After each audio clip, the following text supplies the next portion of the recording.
Hello everyone, जय हिंद। मैं हूँ assistant commander doctor Prashant Jagtap, farmer central industrial security force and one of the top educators on Unacademy plus platform for CAPF assistant command and examination.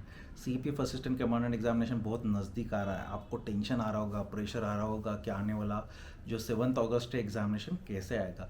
तो आज मैं paper 2 के एक एक सेक्शन के बारे में बात करूंगा और उसके लिए अलग अलग वीडियो बनाऊंगा। तो आज पहले मैं एसे के बारे में बात करूंगा कि एसे का तैयारी कैसे करना है और एसे के लिए अभी आने वाले दिनों में क्या करेंगे और टाइम मैनेजमेंट कैसे करेंगे। उसके पहले मैं बताना चाहता हूँ कि अनअकैडमी के ऊपर हम लोग ऑलरेडी प्लस के ऊपर और आइकॉनिक के ऊपर फुल सिलेबस टेस्ट कंडक्ट कर रहे हैं ये संडे को। और अगर आप अनअकैडमी के अगर आप सीपीएफ के लिए प्रिपरेशन कर रहे हैं, सीडीएस एफकेट के लिए कर रहे हैं, इस साल के लिए, अगले साल के लिए अनअकैडमी प्लस सब्सक्रिप्शन के ऊपर ऑफर्स चल रहे हैं। You will get 20% of till 29th July. You can use referral code CAPF Baba, CAPF BABA या फिर प्रशांत YT10 PRSHNT YT10। You will get 20% of till 29th जुलाई। और अनअकैडमी आइकॉनिक के ऊपर अभी हम लोग ने 23 जुलाई के बाद पेपर 1 के नोट्स भी लॉन्च किए हैं। आइकॉनिक लर्नर्स को डोर स्टेप्स पे नोट्स भी मिलेंगे। अनअकैडमी प्लस लर्नर्स को नोट्स उनके इन ऐप सॉफ्ट कॉपीज़ में मिल जाएंगे। तो मैं आज बात करूंगा कि जो एसेज है उसके साथ डील कैसे किया जाए। बेसिकली एसे सीपीएफ असिस्टेंट कमांडर पेपर 2 का एक बहुत इंपॉर्टेंट पार्ट है। आपको 6 में से 4 ऐसे लिखना है।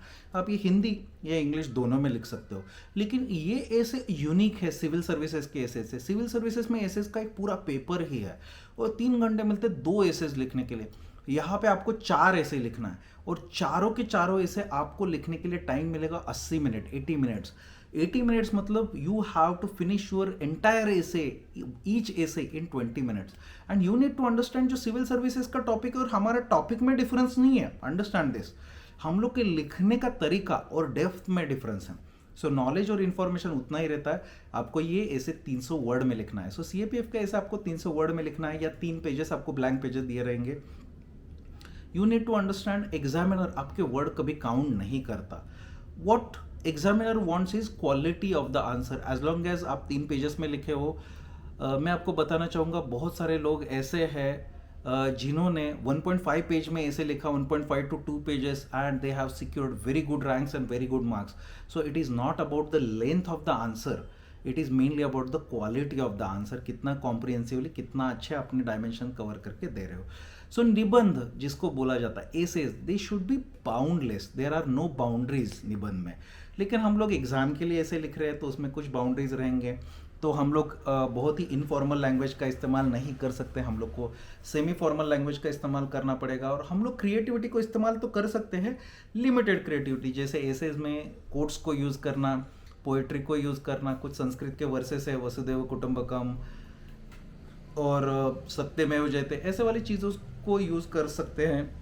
धर्मो रक्षति रक्षिता, ऐसे वाली चीज़ों को यूज़ करना थोड़ा सा अच्छा रहता है, उसको एक क्रिएटिव टच देता है और आपके एसेस को बाकी लोगों से जो मंडेन ऐसे लिखते हैं, जो घिसा पिटा ऐसे लिखते हैं, उससे वो अच्छा बनाएंगे। एसेस में डेटा पक्का यूज़ कीजिएगा, जैसे कॉन्स्टिट्यूशन से रिलेटेड डेटा, कॉन्स्टिट्यूशन के articles, preamble, constitutional developments, constitution maker, उनका विजन, उनके नाम, उनके कोट्स, फंडामेंटल राइट्स और उसके articles, directive principle of state policies उसके आर्टिकल्स, फंडामेंटल ड्यूटीज़, पार्लियामेंट और उससे related sections, and high court supreme court related sections, central state relation related sections, emergency और कॉन्स्टिट्यूशनल अमेंडेबिलिटी, ये वाले पार्ट आप पक्का इस्तेमाल कर सकते हो आपके एसेज में। नए नए कानून जो आए हैं या रिलेटेड कुछ इंपॉर्टेंट सेक्शन है, जैसे फीमेल से रिलेटेड है, जैसे SC/ST एट्रोसिटी एक्ट है, जैसे ट्राइबल से रिलेटेड अगर आपको आया panchayat extension to scheduled area, ये वाला जो एक्ट है, या फिर forest dwellers recognition of right act है 2006, या फिर land acquisition rehabilitation and resettlement act है। इस तरह से कुछ एक्ट को आप इस्तेमाल कर सकते हो। सुप्रीम कोर्ट के वर्डिक्ट्स को लेटेस्ट इस्तेमाल कर सकते हो। कुछ इंपॉर्टेंट कॉन्स्टिट्यूशनल केसेस है, जैसे केशवानंदा भारती है, या रिजर्वेशन रिलेटेड केसेस में आप यूज़ कर सकते हैं, इंदिरा स्वानी वगैरह केस। ये सब कुछ इंटरनेट पे आपको अवेलेबल हो जाएगा।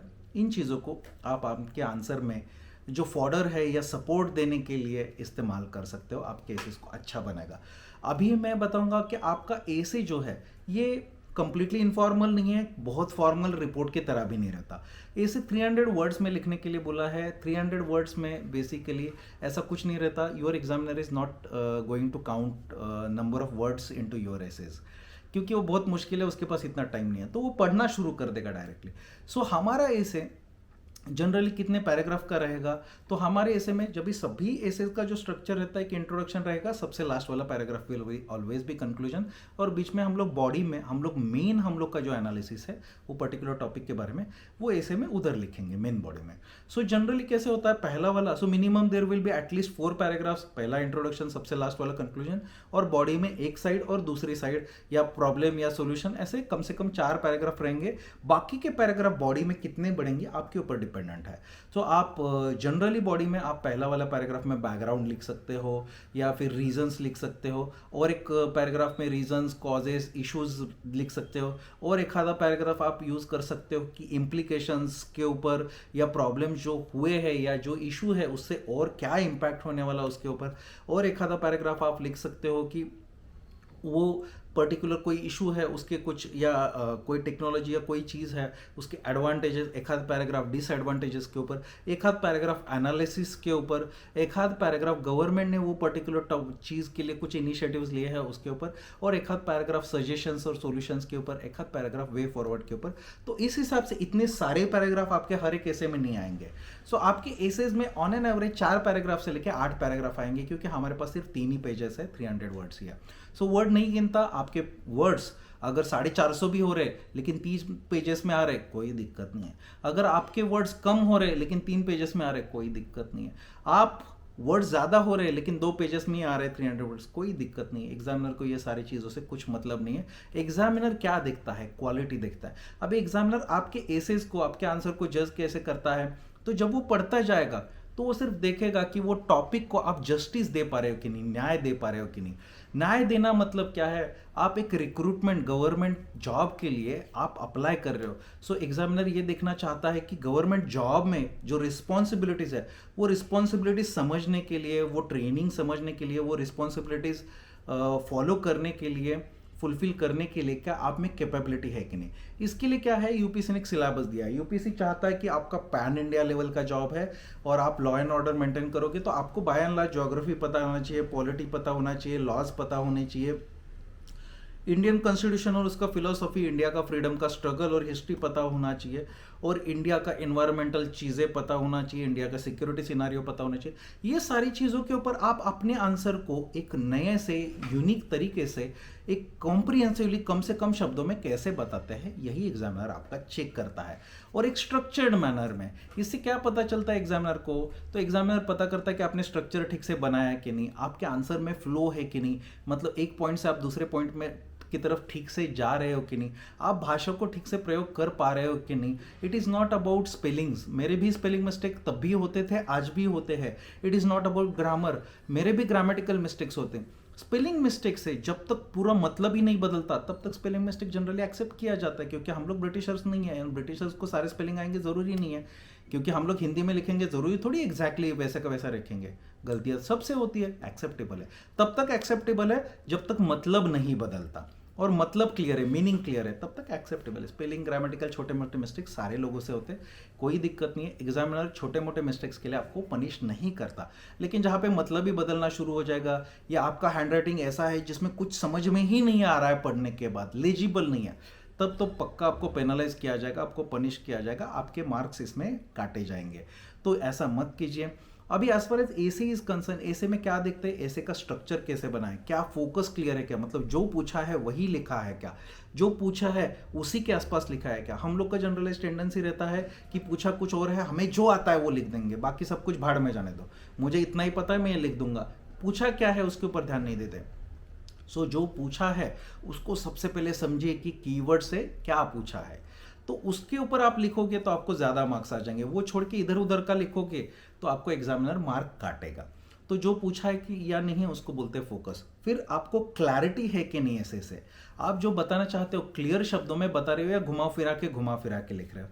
फिर कॉम्प्रिहेंसिव, अननेसेसरी इधर उधर का चीज़ें लिखा है, कॉम्प्रिहेंसिव आंसर लिखा है। क्या आपका आंसर कोहेरेंट है, क्या एक दूसरे के साथ मैच होता है, क्या आपके आंसर में कुछ एंटी नेशनल टेंडेंसीज या हमारे कॉन्स्टिट्यूशनल वैल्यूज है उसके खिलाफ कुछ है क्या, जैसे एक्सट्रीम बातें की गई है, एक्सट्रीम बातों को सपोर्ट किया गया है, एक्सट्रीम शब्दों का प्रयोग किया गया है क्या। मोस्ट इंपॉर्टेंटली जनरली कभी आपके आंसर में ऐसा एक्सट्रीमिटीज दिखता नहीं है, लेकिन जो एग्जामिनर देखता है कि जो कॉन्स्टिट्यूशनल वैल्यूज है, liberty, fraternity, equality, justice, social, economical, political, sovereignty है, यूनिटी है, इंटीग्रिटी है, डेमोक्रेसी है, रूल ऑफ लॉ है, रूल ऑफ लॉ है, लॉ ऑफ द लैंड है, ये सारी चीज़ों को क्या आप सपोर्ट कर रहे हो? क्या फेडरलिज्म है, डिसेंट्रलाइजेशन है, जो हमारे बेसिक कोर कॉन्स्टिट्यूशनल वैल्यूज है, उसको आप सपोर्ट कर रहे हो क्या? तो वो एग्जामिनर आपके आंसर में वही चीज़ें कीवर्ड्स ढूंढता रहता है, जिससे आपको एग्जामिनर को पता चलता है कि आप ये चीज़ों को कर रहे हो, ये चीज़ों को नहीं कर रहे हो। जैसे एम्पावरमेंट है, गुड एडमिनिस्ट्रेशन है, गुड गवर्नेंस है, करप्शन को कम कर देना है, ट्रांसपेरेंसी, अकाउंटेबिलिटी बढ़ाना है, अवेलेबिलिटी कर देना है, एक्सेसिबिलिटी कर देना है, डिस्क्रिमिनेशन कम करना है। यही कीवर्ड को एग्जामिनर ढूंढता रहता है आपके आंसर से। उसको जो चाहिए थे कीवर्ड मिल गए तो एग्जामिनर को पता चलता है कि हाँ, आप पैन इंडिया लेवल का सोच रहे हो, आप सभी लोगों के बारे में सोच रहे हो, और आपको वो ज़्यादा मार्क्स देता है। ये ऐसे के मार्क नहीं है, अंडरस्टैंड दिस। आपका एग्जामिनर बेसिकली आपका जॉब रिलेटेड सूटेबिलिटी चेक कर रहा है। This is not related to essays. Essay एक जरिया है जिसके थ्रू आपके अंदर कुछ पर्सनालिटी फैक्टर्स है कि नहीं, ये जॉब से रिलेटेड, ये जॉब आप कर सकते हो कि नहीं, वो पर्सनालिटी फैक्टर देख रहा है। इसके लिए on the basis of that आपको मार्क मिल रहे हैं, ना ही कि आपकी भाषा कितनी बढ़िया है, आप कितना एक्सप्रेसिव, उसके ऊपर नहीं है। इसीलिए गांव देहात से आए हुए लड़कों को भी बहुत अच्छा मार्क्स आया है। मैं भी गांव से मराठी मीडियम में पढ़ा लिखा हूँ, मैंने ABCD 5th स्टैंडर्ड में पढ़ना शुरू कर दिया, तो उसका कुछ लेना देना नहीं है। I secured all India rank 18 UPC CPF 2012 examination. तो ऐसा कुछ भी नहीं रहता है कि सिर्फ अच्छा इंग्लिश होने से या कुछ बहुत अच्छा भाषा के ऊपर पकड़ होने से ही आपको मार्क्स आ जाएगा, ऐसा कुछ नहीं है। तो ऐसे में और क्या आएगा, आपका ऐसे के पार्ट्स एक दूसरे से कनेक्टेड कैसे है, and by and large it is not about the size of the essay, कितना कॉम्प्रिहेंसिवली आप अच्छे डायमेंशंस कवर किए हैं, क्या आपने वो ऐसे को पूरा जस्टिस दिया है क्या। वो कैसे चेक करता है, जैसे कि आपने आंसर में आपके social, economical, political, developmental, cultural, legal, environmental, ecological, science and technology related, security, spirituality related, geographical और हिस्टोरिकल, इतने सारे डायमेंशंस के बारे में आपने सोचा है क्या। इसमें जो भी इंपॉर्टेंट प्रोमिनेंट आपको लगता है उसके बारे में बताना है। क्या आपने एडवांटेजेस, डिसएडवांटेजेस दोनों के बारे में सोचा है क्या। क्या आपने प्रॉस्पेक्ट्स या थ्रेट्स के बारे में सोचा है कि फ्यूचर में इसके फायदा होंगे या नुकसान होंगे। क्या आपने ये सभी चीज़ों को ठीक से एनालिसिस किया है कि इसमें कुछ अपॉर्चुनिटीज़ है क्या। और ये सब कुछ करते हुए आपको ऑप्टिमिज्म दिखाना पड़ता है, इसलिए आपका कंक्लूजन जो है पॉजिटिव रहना चाहिए कि हम लोग ये सारा प्रॉब्लम है जो आपके एसेज में आया है, ये प्रॉब्लम हम लोग पक्का दूर करेंगे, ये रिजोल्यूशन दिखना चाहिए। हमारे संविधान कारक जो है, संविधान बनाने वाले जो कॉन्स्टिट्यूशन मेकर्स है, हमारे फ्रीडम फाइटर, उनका सपना जो देखा था वो हम लोग पूरा करेंगे। इस देश में हम लोग एक ऐसा, ये देश दुनिया का सबसे अच्छा देश बनाने के लिए कोशिश करेंगे।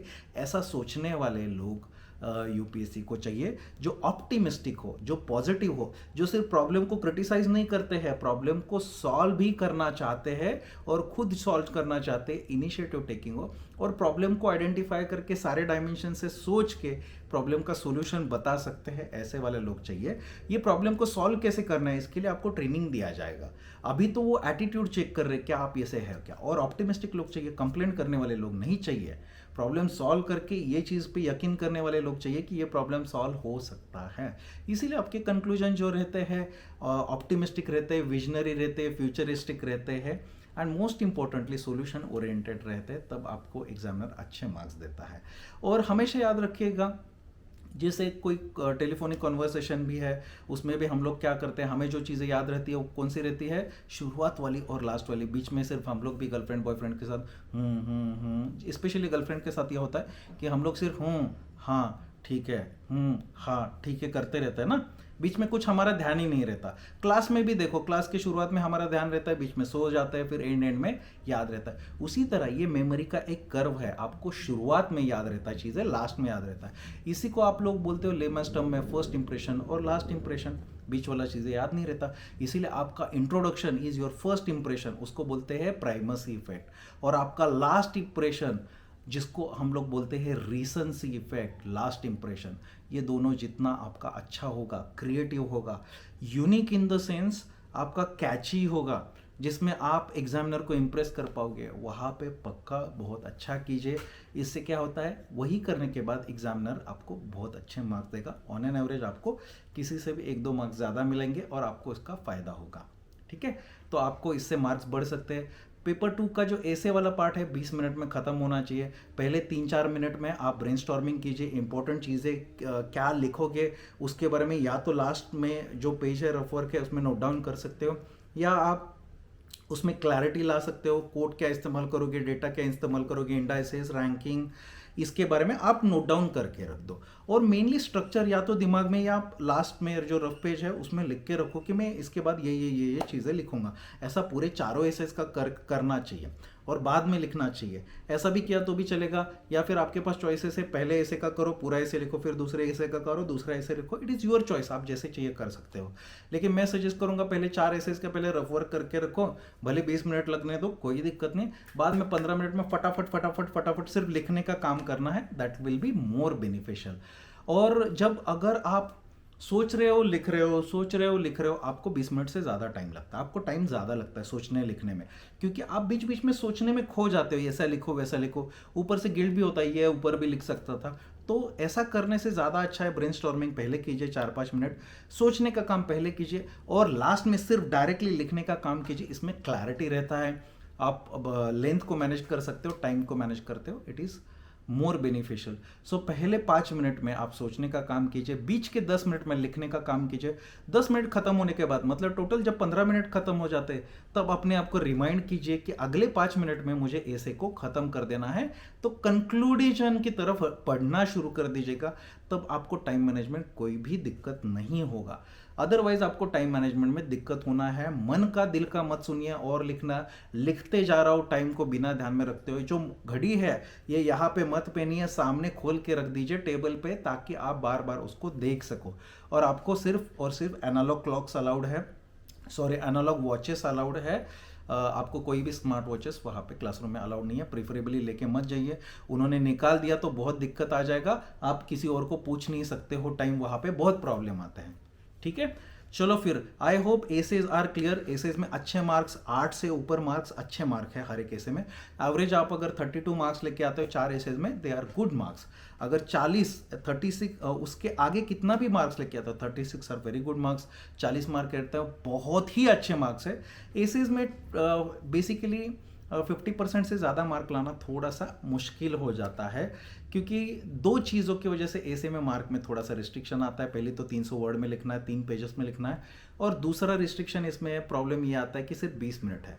बेसिकली टॉपिक बहुत बड़ा रहता है और 20 मिनट में आप उसको जस्टिस नहीं दे पाते, इसकी वजह से एसेज में मार्क ऑन एन एवरेज हमारे एसेज जो है ना कंपेरेटिवली लेस करेंगे कंपेयर टू सिविल सर्विसेज, क्योंकि उधर टाइम बहुत 1.5 घंटा मिलता है। इसीलिए क्या है, एसेज